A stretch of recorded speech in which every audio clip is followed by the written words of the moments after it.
Ngingiti siya, nang suriin siya ng guard. Bakit ka sumigaw? Sergeant. Tingnan mo. Diyos ko. Parang alien. Tumingin sa aking kaluluwa. Para sa kulungan. Nakahanda na si Stan. Nagtanong sa kaibigan. Sinabi sa kanya, sa kulungan, di scary ang death. Ang scary ay, parang fragile si Stan. Magiging laruan siya ng preso.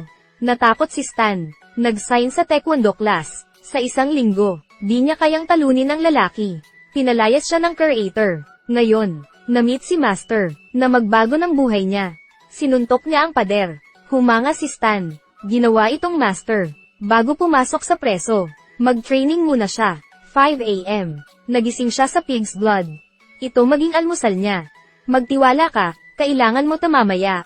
Nag-practice sila sa mannequin. Sumunod din ang asawa. Humanda ng almusal. Nagreklamo si Stan. Bigla siyang inatake. Di siya nasisiyahan. Nag-isip ng ilang param. Nakahiga sa yelo. Natakpan siya ng langis. At hinahampas ng Master. Malungkot na sigaw. Tumagal buong gabi. Nakapit sa dibdib. Nakabitin sa ilalim ng ambi.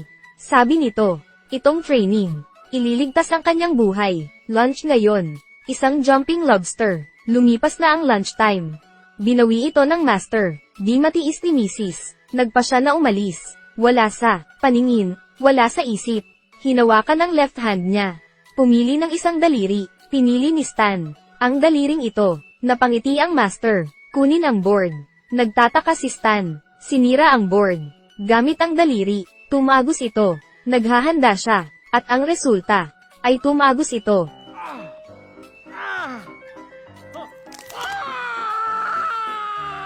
Mula ngayon, ang training ay nasa self-heating. Workout, push hands, patient training. Siya ay nagsusumikap. Sakit ngunit hindi bababa. Maraming nasugatan dito. Mag-ingat sa bibig ng Master. Dumarami ang training. Na Master konti ang ritmo. Kahit nakapikit maramdaman niya, mas lalo nag-improve siya. Nag-sneak attack si Master. Mga bowl ang bakal. Masakit na natalo si Stan. Nakakatakot ang lunch niya. Kahit lumaban ka. Napalunok siya ng luha. 3 months ng penance.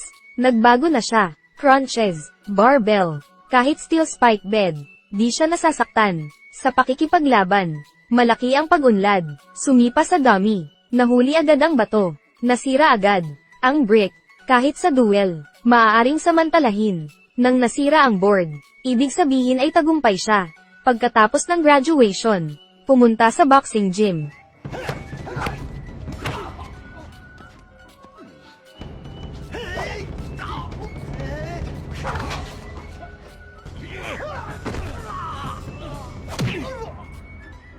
Gawin ang lahat. Ipinadala nila si Stan sa preso.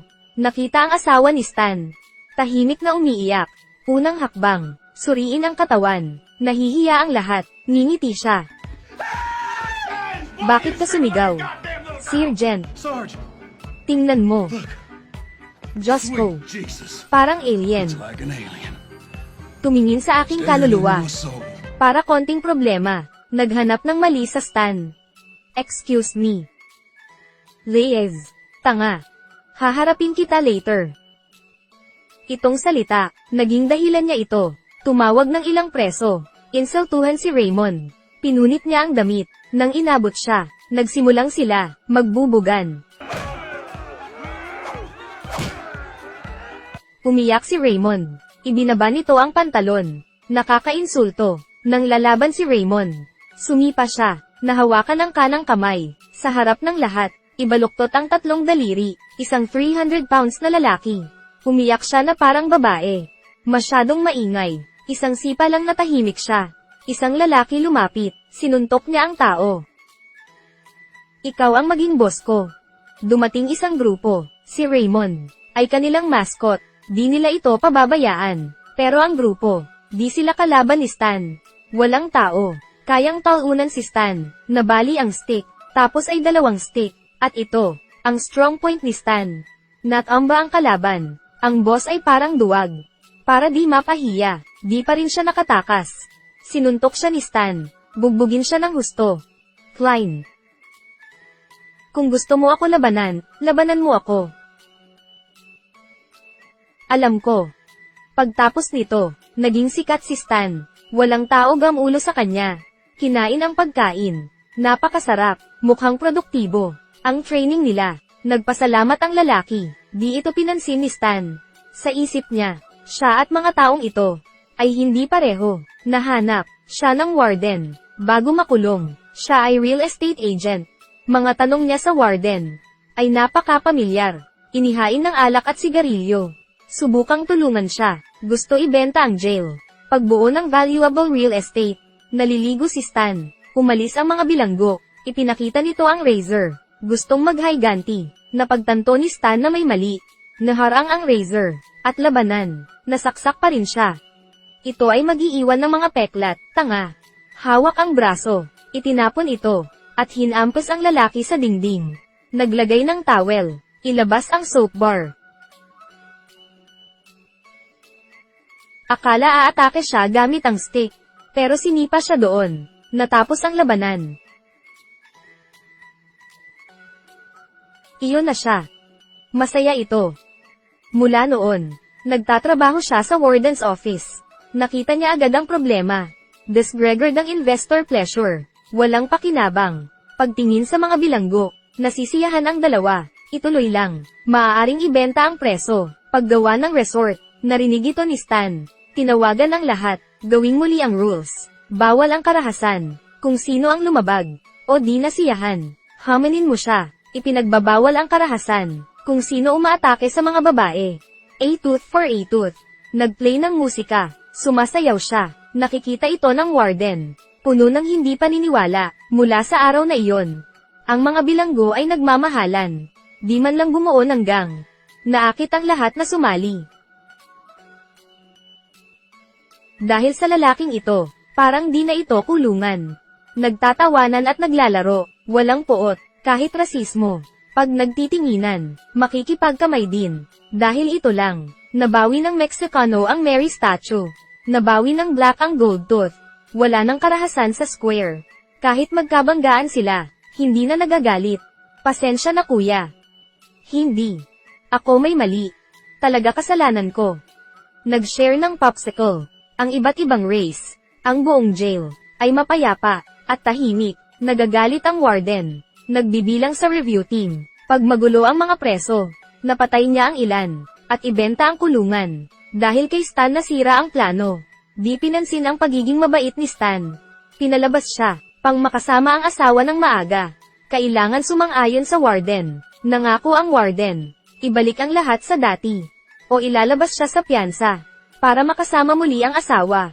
Nung bumalik siya, nabangungot si Stan. Sa dream niya, naglalaro ang asawa niya. Sumasayaw mga taga-preso. Wala nang panahon harapin mga ito. Nagalit sa preso. Ay cancel lahat ng rules. Wala nang gabay ni Stan. Nag-away ulit mga taga-preso. Nagulo ang buong playground. Pagtingin sa naibalik na square. Ngumiti ang warden.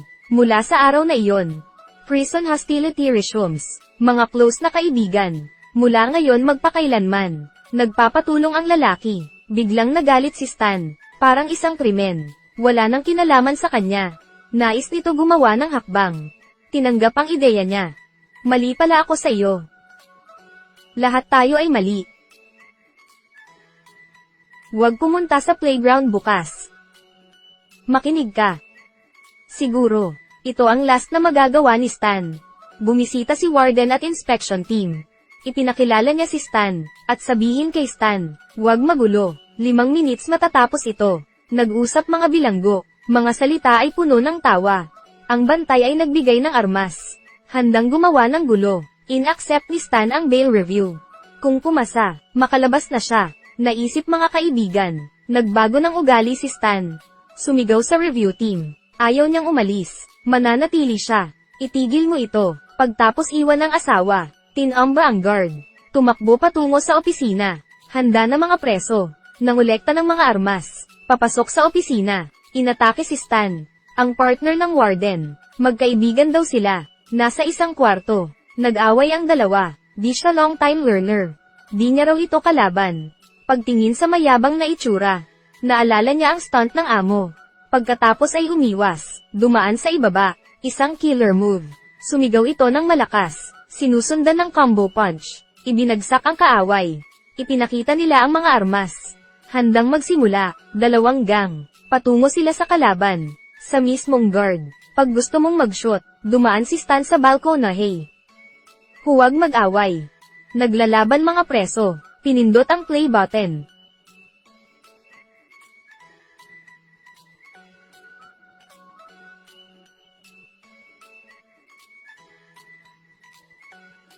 Lahat sila ay sumayaw. Galit na galit ang warden. Sa kasong ito, walang kabuluhan ang plano. Hinawakan ang rifle. Naghahanda na pumatay. Magulo ang mga bilanggo. Nagulat ang review team. Warden, tapos ka na. Kasalanan mo ang lahat. Sa kritikal na sandali, dumating si Master at asawa niya. Na-save ang lahat. 3 years later, mapayapa pa rin ang kulungan. Ang guard ay naging warden. Ipapalabas na si Stan. Lahat ay nag-aatubili. Lumapit upang magbigay galang. At best wishes. Para naman sa isang warden. Naging toy ito ni Raymond. Sabi ng bay.